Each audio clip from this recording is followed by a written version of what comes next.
जय हिंद मित्रांनो, स्टडी जी के मराठी या यूट्यूब चॅनलमध्ये आपलं स्वागत आहे। पहिला प्रश्न पहा। पहिला प्रश्न आहे, महाराष्ट्र पोलिसांची कारवाई खालीलपैकी मुख्यतः कोणत्या कायद्यान्वये चालत नाही। इथं नाही विचारलं आहे, कोणत्या कायद्यान्वये चालत नाही अशी विचारलं आहे। तर पहा, महाराष्ट्र पोलिसांची कारवाई खालीलपैकी मुख्यतः कोणत्या कायद्यान्वये चालत नाही। तर खालील का ऑप्शन दिले आहे, तुम्ही सोडून पहा, व्हिडिओला पॉज करा। तर पहा, ए पाहूया, फौजदारी प्रक्रिया संहिता याद्वारे चालते, भारतीय दंड संहिता याद्वारे सुद्धा चालते, मुंबई पोलीस अधिनियम याद्वारेही चालते। फक्त डी आहे, महाराष्ट्र जमीन व महसूल अधिनियम या कायद्यान्वये चालत नाही। पुढचा प्रश्न पहा। पुढचा प्रश्न आहे, महाराष्ट्रातील पहिले पोलीस आयुक्तालय कोणते आहे। तर पहा, महाराष्ट्रातील पहिले पोलीस आयुक्तालय कोणते आहे। खालील का ऑप्शन दिले, तुम्ही सोडून पहा। तर पहा, याचं उत्तर आहे ए, मुंबई शहर। महाराष्ट्रातील पहिले पोलीस आयुक्तालय कोणते आहे, तर मुंबई शहर हे आहे। पुढचा प्रश्न पहा। पुढचा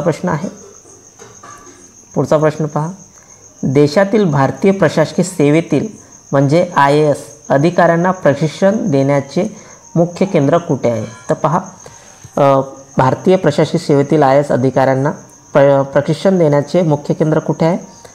तर पहा, कुठे आहे, तर मसूरी। कुठे आहे, मसूरी या ठिकाणी आहे। पुढचा प्रश्न पहा। पुढचा प्रश्न आहे, पोलीस प्रश्नावर तरुणाशी संवाद म्हणजे यूथ पार्लमेंट ही संकल्पना कोणत्या अधिकाऱ्याची आहे। तर पहा, खालील का ऑप्शन दिले आहे, तुम्ही सोडून पहा। तर पहा, पोलीस प्रश्नावर तरुणाशी संवाद यूथ पार्लमेंट ही संकल्पना कोणाची आहे, तर विश्वास नागरे पाटील।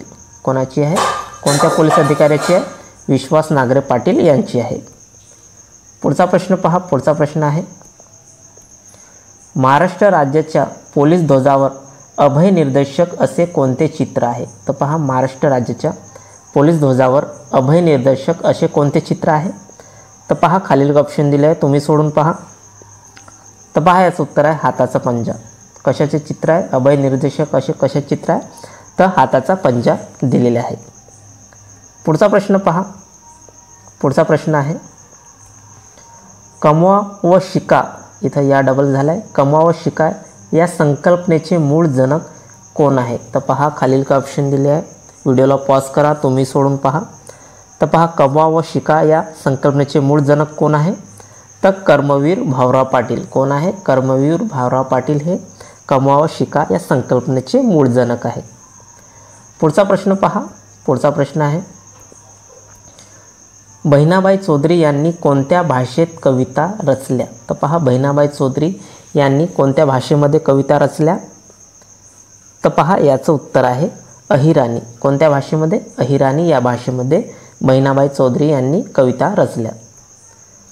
पुढचा प्रश्न पहा। पुढचा प्रश्न आहे, सातारा जिल्ह्यातील कोयना धरणाच्या जलाशयास कोणत्या नावाने ओळखले जाते। तर पहा, कोयना धरणाच्या जलाशयाला कोणत्या नावाने ओळखले जाते।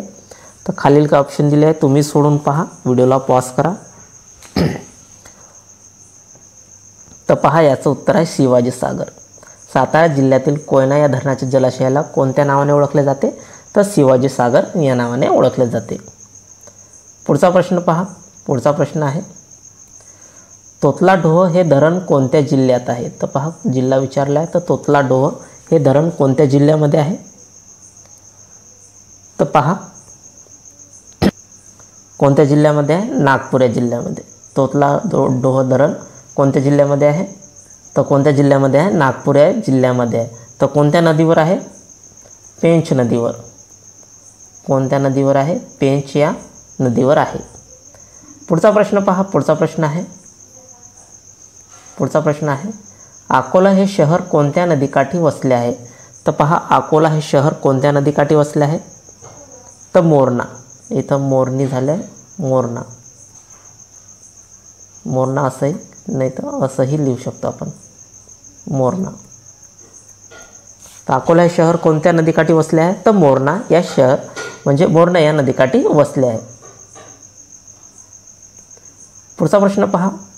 पुढचा प्रश्न आहे, भीमा या नदीची खालीलपैकी कोणती उपनदी नाही आहे विचारले आहे। तर पहा, भीमा या नदीची खालीलपैकी कोणती उपनदी नाही असे विचारले आहे। तर पहा खालील काय ऑप्शन दिले आहे तुम्ही सोडून पहा. तर पहा इंद्रायणी हे भीमा नदीची उपनदी आहे.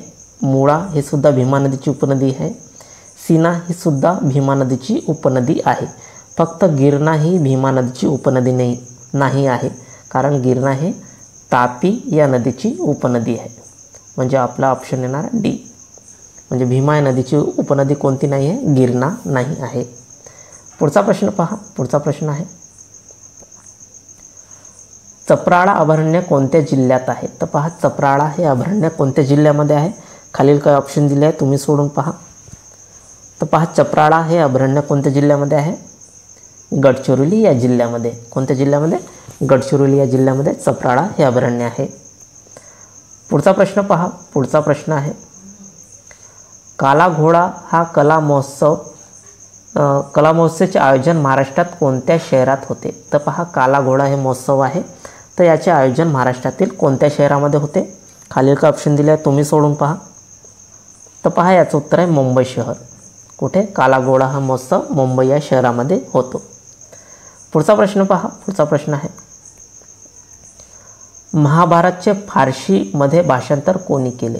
तर पहा महाभारतचे फारसीमध्ये भाषांतर कोणी केले? खालील काय ऑप्शन दिले आहे तुम्ही सोडून पहा. तर पहा याचं उत्तर आहे अब्दुल कादिर बर्डोनी. कोण? अब्दुल कादिर बर्डोनी हे महाभारतचे फारसीमध्ये रूपांतर केले होते किंवा भाषांतर केले होते. कोणी? तर अब्दुल कादिर बर्डोनी यांनी महाभारतचे फारसीमध्ये भाषांतर केले होते. पुढचा प्रश्न पहा. पुढचा प्रश्न आहे घाशीराम कोतवाल हे नाटक कोणी लिहिले? खूप वेळा विचारलेला प्रश्न विविध पेपरमध्ये. तर पहा घाशीराम कोतवाल हे नाटक कोणी लिहिले? तर विजय तेंडुलकर. कोणी? विजय तेंडुलकर यांनी लिहिले. पुढचा प्रश्न पहा. पुढचा प्रश्न आहे मराठी भाषा दिन हा कोणाच्या जयंतीला साजरा केला जातो? तर पहा मराठी भाषा दिन हा केव्हा असतो? तर 27 फेब्रुवारीला. कधी?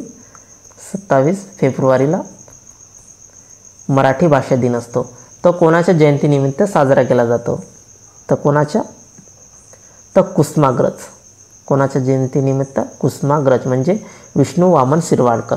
मराठी भाषा दिन हे कोणाच्या जयंतीनिमित्त साजरा केला जातो?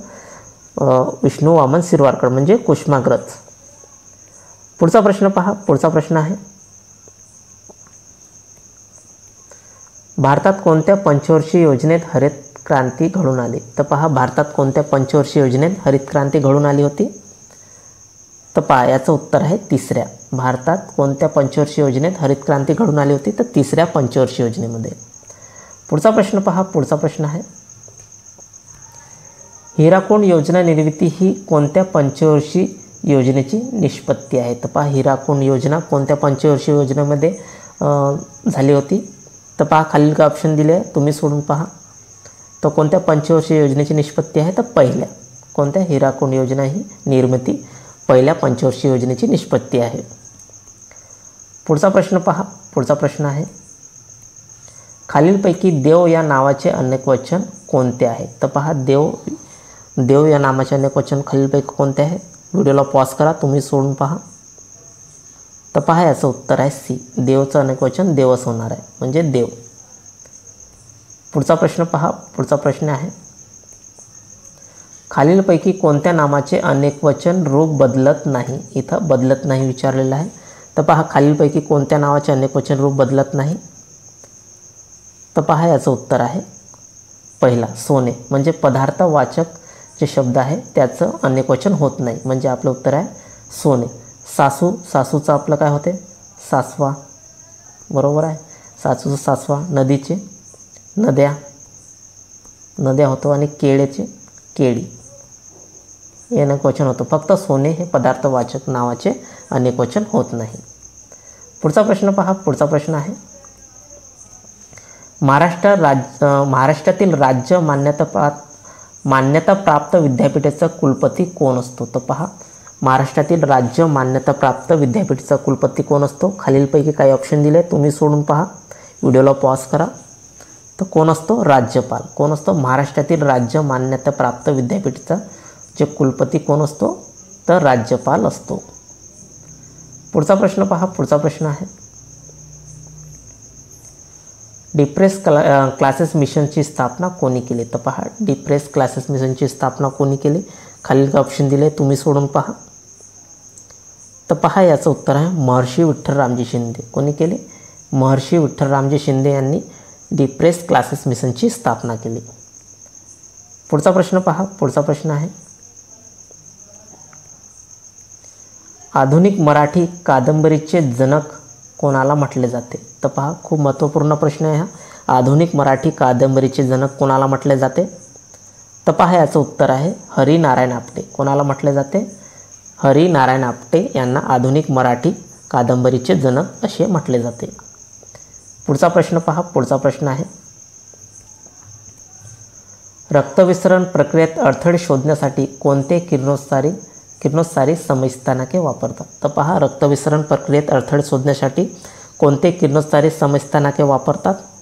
तर पहा, खालील ऑप्शन दिले, तुम्ही सोडून पहा, व्हिडिओला पॉज करा. तर पहा, याचं उत्तर आहे सोडियम 24. कोणते? सोडियम 24 हे किरणोत्सारी समस्थानके वापरतात. कशासाठी? रक्तविसरण प्रक्रियेतील अडथळे शोधण्यासाठी. पुढचा प्रश्न आणि शेवटचा प्रश्न आहे, खालीलपैकी कोणता रोग कीटकामार्फत होत नाही? नाही म्हणत आहे, कीटकामार्फत होत नाही. तर पहा, खालीलपैकी कोणता रोग कीटकामार्फत होत नाही? तर पहा, खालील ऑप्शन दिले, तुम्ही सोडून पहा. तर पहा, पहिला पाहूया, हत्ती रोग. हत्ती रोग कीटकामार्फत होतो. हिवताप हा सुद्धा कीटकामार्फत होतो. प्लेग हा सुद्धा कीटकामार्फत होतो. फक्त कावीळ हे पाण्यामार्फत पसरणारा रोग आहे. पाण्यामार्फत. फक्त कावीळ हे रोग कीटकामार्फत होत नाही. तर विद्यार्थी मित्रांनो, हे आपले 25 प्रश्न होते. जर तुम्हाला व्हिडिओ युजफुल वाटले असेल तर आपल्या चॅनलला नक्की सबस्क्राईब करा, लाईक करा, शेअर करा आणि कमेंट्स करा. धन्यवाद. जय हिंद, जय महाराष्ट्र.